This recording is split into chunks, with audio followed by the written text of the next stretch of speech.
पिया मोरा बालक हम तरुणी गे कोन तप चुकलहुँ भेलहुँ जननी गे पिया मोरा बालक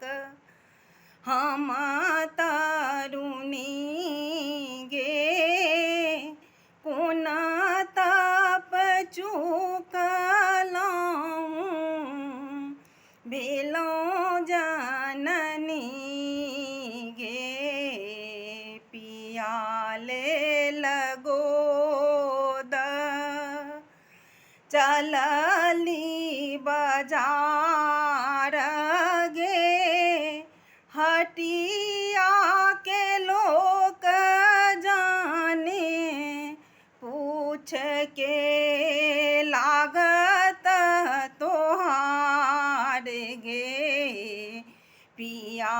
मोरा बालक हम तरुणी गे कोन तप चुकलहुँ भेलहुँ जननी गे नहीं मोरा देवर नहीं छोट भाई गे नहीं मोरा देवर नहीं छोट भाई गे पूर्व लिखल छल भला हमार गे पिया मोरा बालक हम तरुणी गे कोन तप चुकलहुँ भेलहुँ जननी गे बाट रे बटोहिया की तुही मोरा भाई रे हमारो समाद नैहर ने जाई रे कहियौन बाबा के किने था धेनु गाई रे दूध पियाई के पोसे जमाई गे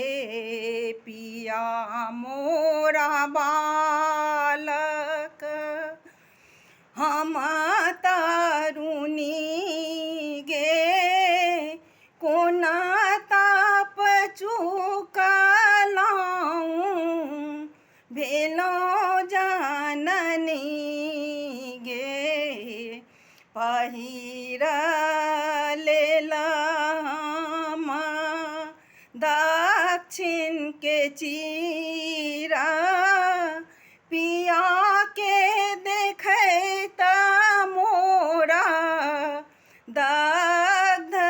शरीर पहिर लेलहुँ हम दक्षिण के चीरा पिया के देखैते दग्ध शरीर भनाहि विद्यापति सुनु